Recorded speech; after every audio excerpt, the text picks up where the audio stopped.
Be a good little fella now and open the door.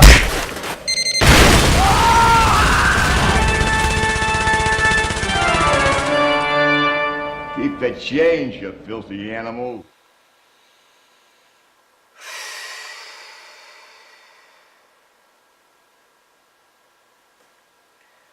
Well, Christmas has came, and Merry Christmas to you all. Or at least it would be. Let me tell you something.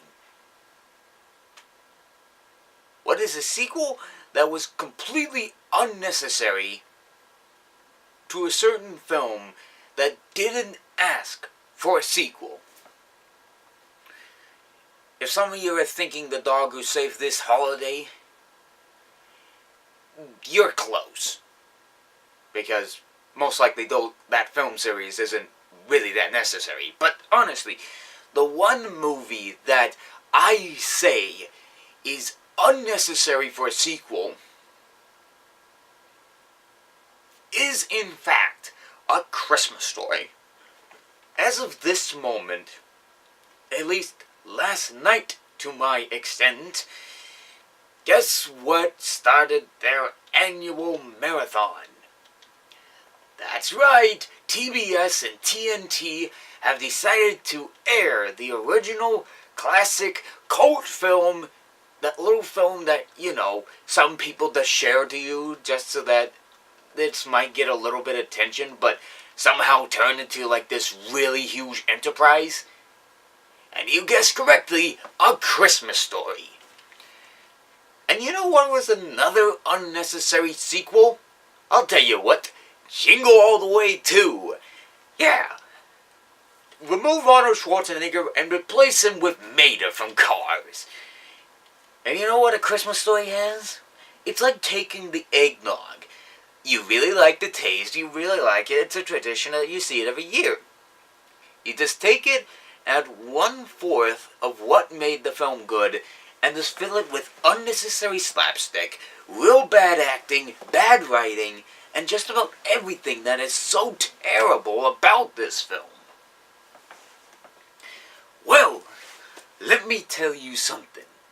A Christmas Story 2 is no exception. I can't figure out the words to describe this, but I could try to at least explain the plot. So essentially, Ralphie wants for Christmas, this time, since he's a teenager and his little brother Randy is a Buck Rogers fanatic, what Ralphie wants for Christmas is essentially, get this, a car. He's turning 16, he's gonna get a license, and that's your idea. A car. Okay. But, this is too much. Ralphie's only likable because 90% of the movie, it's merely his it's merely his, narration that's trying to talk. That narration, who takes 90% of the film, takes about nearly, 90% of the film because he won't shut up. And of course, like I said, there's unnecessary slapstick. There's, still those childlike dreams that are in the film. I can imagine some writer being like, okay, so A Christmas Story 2 takes place right here takes place in the same old town, except for some odd reason they moved into a different building. They didn't use the house from A Christmas Story. And, what's one thing people will remember A Christmas Story for? Oh, those childlike memories. How about we have Ralphie be 16, and one of the two flashbacks he has is him trying to save his girl from a Nazi-like person. Because that's what people remember,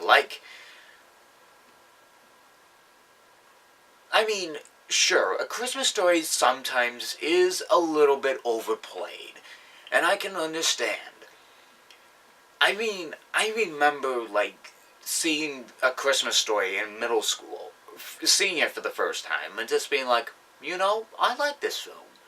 But when TBS and TNT decide to air it 24 hours, it starts to get really, really tiring. And I mean, I'm not kidding when I say that. I did a Vine on it.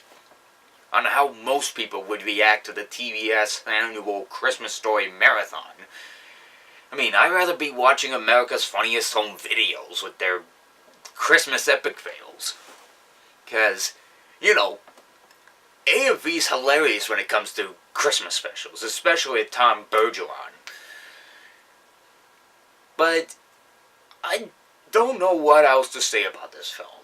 All I can say is, I don't know, go see, I mean, the Course the Nostalgia Critic already did a review of this movie, so I suggest go looking at that. I don't know, type in the search bar Nostalgia Critic Christmas Story 2 and I'm betting you'll find it.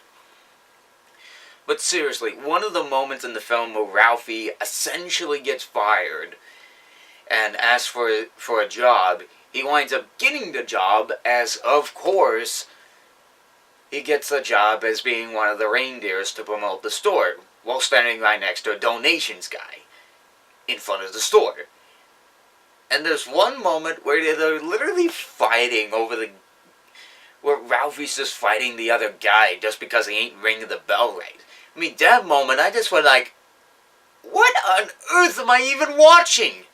Like, I really don't know. But I also found myself, like, one time laughing at it. Not that it's funny, it's not. But just how terrible it is.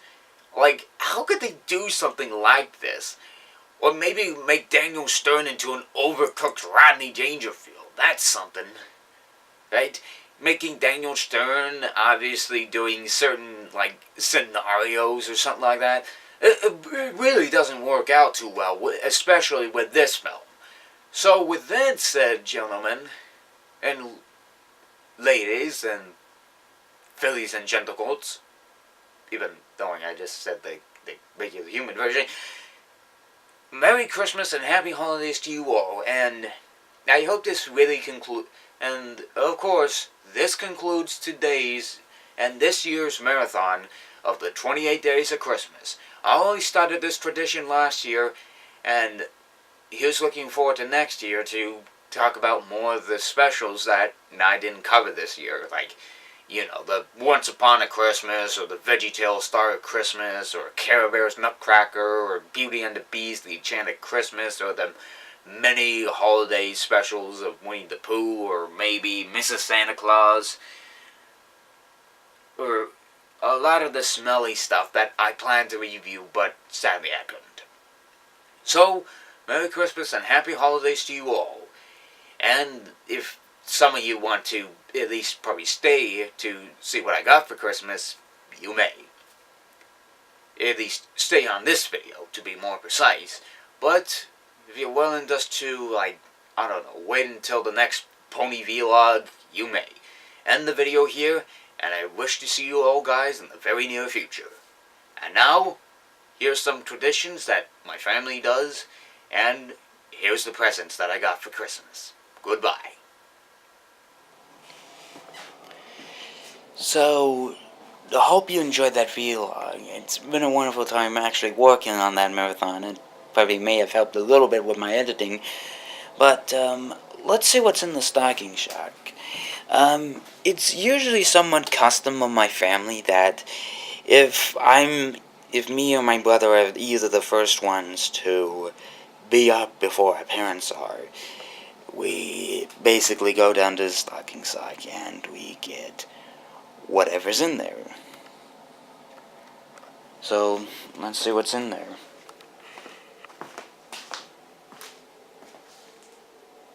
And if the lights in. There we go, much better. There's the presents under the tree. I don't know who's whose because, well, for one thing, it's a surprise. Well, this one's my stocking sock, so the one of the little mice in this image. Let's essentially see what I get.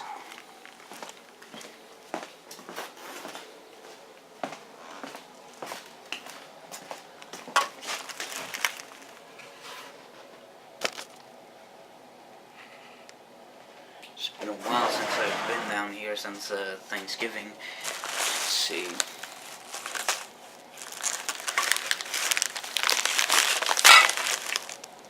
Sounds like there's a lot in here.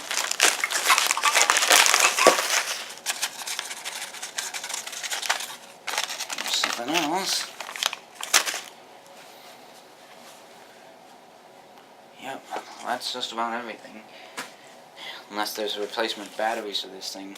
Let's open the big one later. Alright. So we're off to a good start. Got a few couple of My Little Pony blind bags. Let's see, which editions are these? Looks like this one's diamond and this one's tree. Yeah, this one's blind bag 24 and another one 24. Usually I'm real bad, especially when it comes to opening these things. Because, let's see, I can't get it open.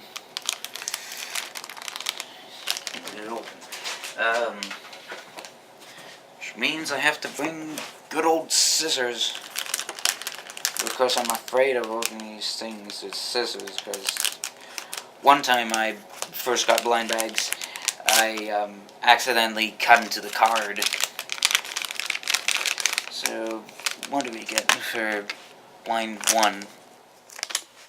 I have a Sunset Shimmer on here.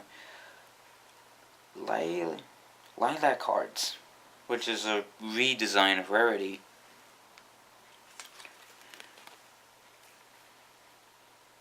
Oh, and even cheese sandwiches on here. That's pretty cool. So we got lilac. Let's see what's in diamond.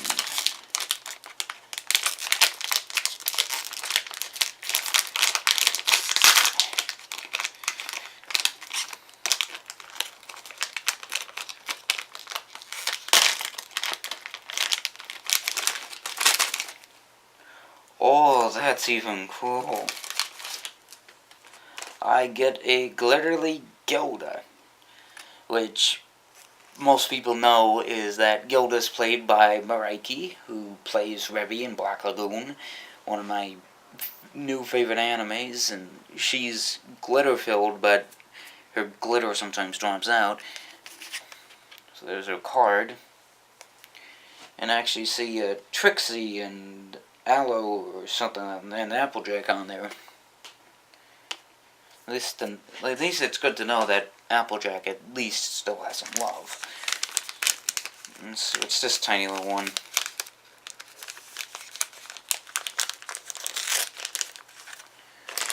Move this out of the way.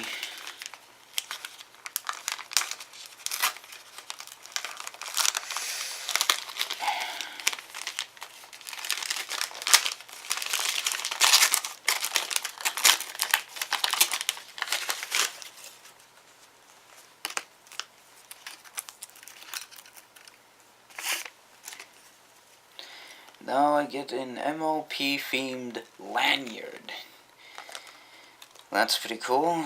Vinyl scratch on here, and I got these phony friends. But I'm willing to bet this probably won't fit my Everfree Northwest badge. I mean, it's pretty wide. It's in this one right here.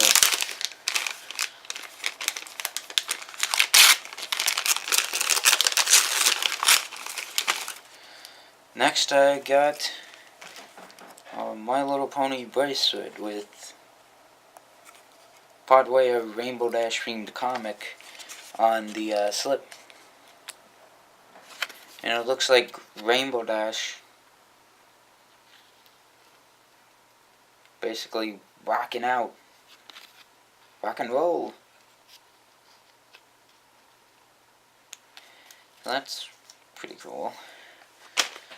See this square one. If I could find a way to open it. There we go.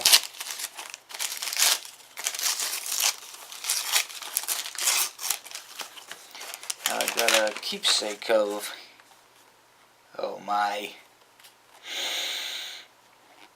first generation. This one's cotton candy.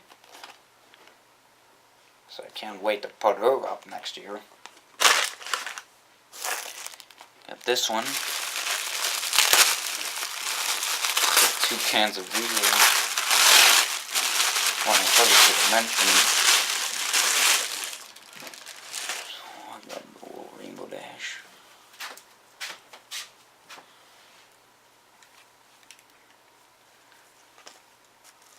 How'd you do, bud? I'm doing fine, Dad. Okay. So I got a little Rainbow Dash beanbag. To do is just wait till, well, obviously as you can tell that was my dad, so just gonna wait maybe an hour or so.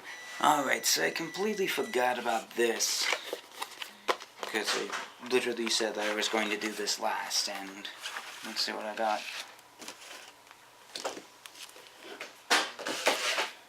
Ah, yes. It can't be a fan of MLP without buying an MLP, without getting an MLP themed calendar. I've actually been, essentially nearly every year we've been, like, going to this calendar shop and getting, of course, a new calendar. So this is my second MLP calendar to date. I don't have 2013 because, well, I believe at that time, well, at least 2012, I think, I had a, what is it, a Phineas and Ferb themed calendar. Of course, that was before I joined the MLP community, because outside of like Phineas and Ferb, I was into Red Green Show, and after the Red Green Show, there is, of course, my discovery of this fandom. So again, I apologize for forgetting about that. So let's get over to the presents and see what I get. Alright, for Christmas presents, there's not really much, especially at a hard time like this, since usually commonly I try to get DVDs and Blu-rays. Would I had a chance to get Cat Dog the complete series. But here's essentially what I got. The DS doesn't count. For this year. But not really much, like I said. I have this Season 4 t-shirt of Daring Do, of Power Ponies. The other shirt's Daring Do, with Rainbow Dash. I know my friend's gonna like it. I have this huge plush blanket. And then 3DS games. With Bleach Dark Souls, Bleach the Third Phantom, and then Bleach the Blade of Fate. All on DS. Though I did question why I had a European version of the game, even knowing there was clearly one in the US, but, I mean, what can you do? But it works perfectly fine in this. May take a while because the controls are a pain in my ear. I haven't tried the other two. I tried this. And like I said, not really much. I mean, I set an Amazon wish list, and not really one has been pulled off. I'm surprised. I mean, I'm just praying. Like, literally. I was hoping to get, like, Ray Donovan Season 1, or Dexter the complete series, or Breaking Bad the complete series, or maybe, I don't know, like, a membership to, I don't know, just a membership to something. I don't care if it has to be Jelly of the Month Club. At least I get something. At least try to get something. But I guess time will go on. I'll be lucky enough if I could find myself a job so I can start getting the things that I want to get. But it's been this is not one of the better ones. I'd say it's decent, no less. But I hope you enjoy the video, and to all of you out there who are celebrating Christmas right now, happy holidays to you all, and to you all, a very Merry New Year. Hope to see you guys in 2015 for the newest video. Goodbye.